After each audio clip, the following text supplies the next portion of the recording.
Hey everybody, Howard here with KASHMIR from Led Zeppelin, of course, and what I'm doing in this lesson is showing you how to play it in a simple drop D tuning. Now, before all the purists out there start screaming at me, I've already done a video on KASHMIR in the proper DADGAD tuning, and I'll put a link to that in the description box below. But let me tell you briefly, if I can, how this came about. One of my students in my private instruction in my remote lessons last week wanted to know if there was a way to play KASHMIR in standard tuning. He wanted to play it live with his band without having to switch guitars or have 2 or 3 guitars on stage just for the one song. So I said, yeah, absolutely. I used to play it myself on stage with a few bands using a simple drop D tuning, and it sounds surprisingly good. You can really get a lot of the notes, if not all of them, in there. And so again, I'm in standard tuning, but I've got that drop D, dropping the 6th string down to D, okay? And as I said, you can capture the bulk of the song, and it sounds pretty good, and it's kind of hassle-free if you're having to play it live or just in a situation where you can't grab another guitar, okay? So here we go. So first up, we have a simple D chord shape, but I'm not employing the first E string at all. As you can see, I'm just using the 2nd fret on the A string and the 3rd fret on the B string. As a note, there's some construction going on outside my studio today, so I hope it's not too disruptive. But what I'm doing is I'm using the D string, the G string, and the B string. And you can play that with all downstrokes if you want to. However it sounds best to you. I just like to use alternate strokes. But what we do is, right, 3 strokes, we all know that rhythm really well, and then swing up and hit that open, what is now a D string. And then what we're going to do with this is we want to maintain that D note on the 3rd fret on the B string, but we're going to raise up the G string chromatically, okay? We're going to go from the 2nd fret to the 3rd fret, then to the 4th fret, so you'll need to flip your fingers over, and then the 5th fret, and then finally we'll do the octave. So we're going to go like this.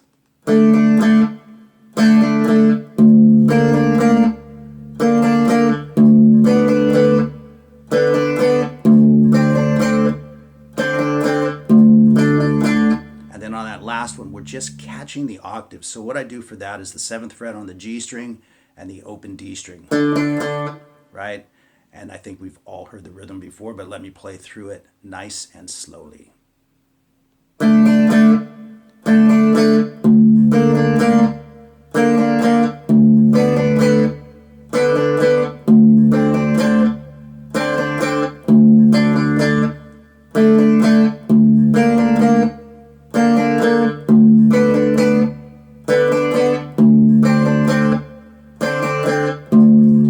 And then we move to the what I call the B section of the song. So what I'm doing here is I'm barring across the G and the B string at the 7th fret, and with my 2nd finger I'm playing the 8th fret on the B string, okay? And what I do to kind of open this section up is I sweep all the way from the 6th string all the way down to the B. Let all of those drone strings ring through, and then just keep it on the D, the G, and the B strings, okay? And you want to let go of that finger.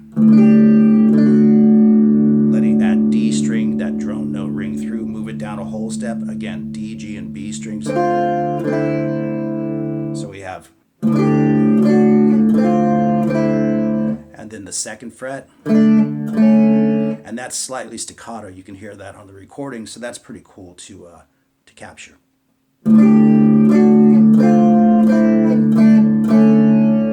One more time.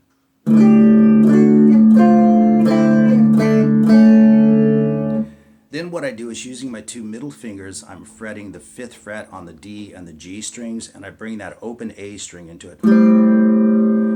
And it's cool even if you hit the B string, you get that kind of minor 9th sound, but I'll leave that up to you. And then we're going to drop the ring finger to the 4th fret using the 1st finger on that G string. So we have, and then do that again at the 3rd fret. So now we've got this cool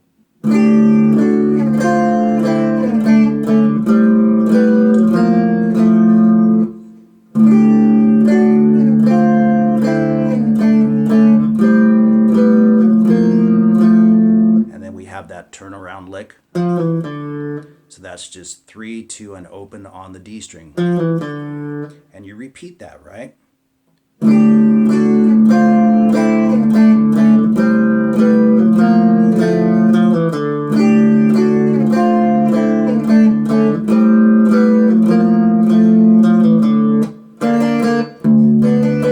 And as you can see, when they start that over, they're coming back to the second chord, okay? So we're not starting with that simple D shape. You go right to that and pick it up where it would normally be, if that makes sense.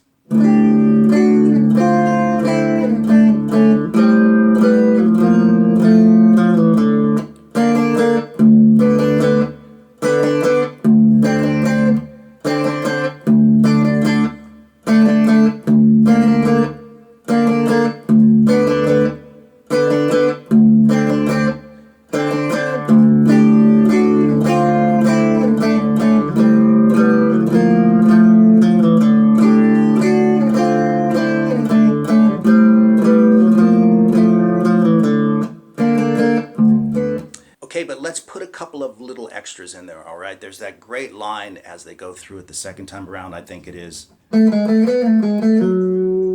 love that lick, right? So you can kind of insert it in there, especially if you're playing with a band and you've got the bass and the drums and maybe even keyboards helping you out, all right? So let me show you how to insert that into the riff.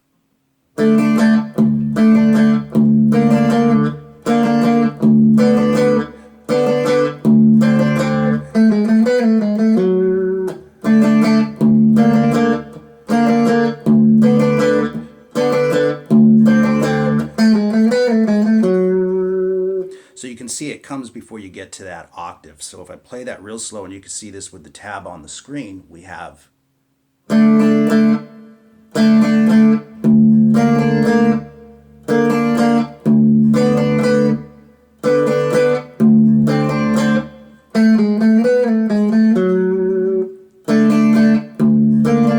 and as always, you have to pick up with wherever you would normally be in the riff, okay? So I'll do that again real slow in case you do want to add that in there, and you'll know exactly where to add it in and what to play when you're done with it.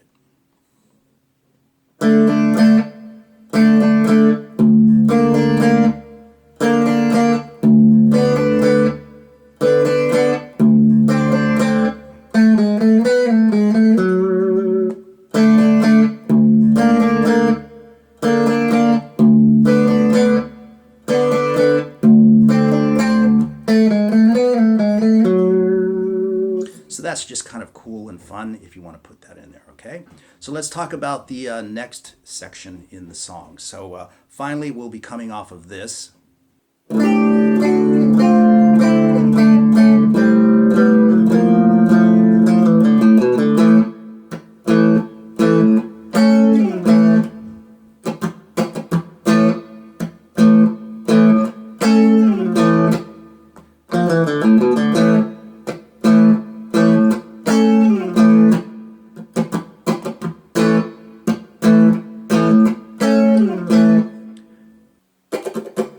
Fake drums for you there in between, okay? So as you can see from the tab on the screen, the lick is pretty simple, right, to an A chord. And I use all downstrokes for that because I just think it sounds really percussive, and it has a continuum to it, if you like. But by all means, you can use alternate picking as well. I just think it sounds a little bit stronger with the downstrokes. So as I say, we come off of that lick. So we've got those three jabs on the A chord, and they're very staccato, so you want to mute them tightly afterwards. Like so.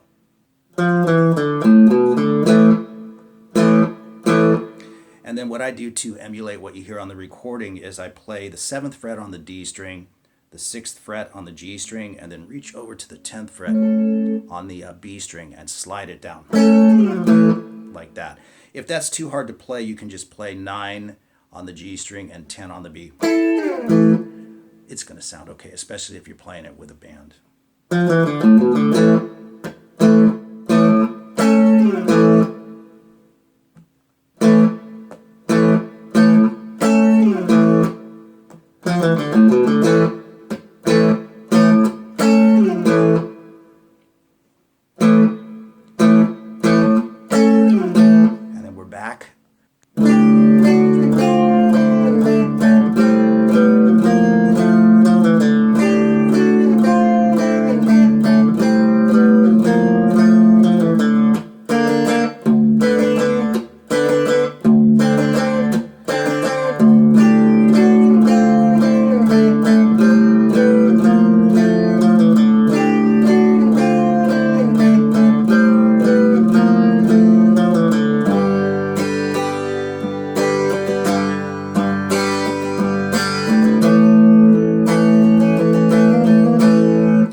for that outro section, we have this G chord, which we play like this: 5th fret on the 6th string and 3rd fret on the 1st E string, so that we can get that full G chord in there. And that moves simply from a G chord to an A.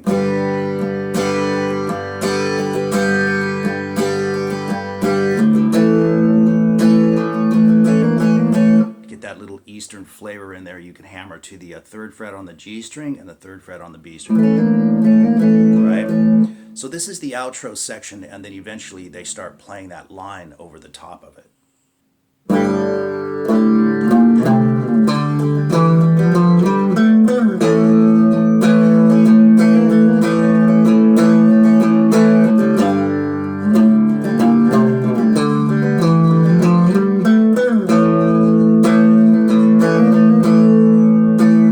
So you can see the line on the tab, but again, what you're trying to do is let some of these drone strings come through.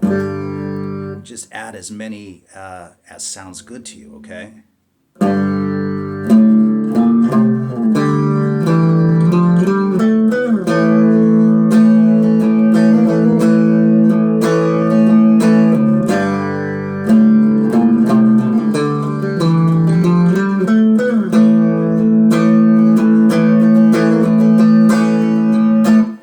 Just play it nice and loose, make it your own, and have fun with it, okay? So there you go with Kashmir. A pretty easy song to play, even in DADGAD tuning. But again, this is just for, maybe you don't have too many extra guitars laying around to just keep one in DADGAD all day long, right? So anyway, I hope you enjoyed it. And as I said, there's a link to my original instruction on this one in the DADGAD tuning if you want to check that out. But this is kind of a quick and easy way to get the song up and running, okay? Thanks, guys. All the best to everyone, and I shall see you soon. Bye.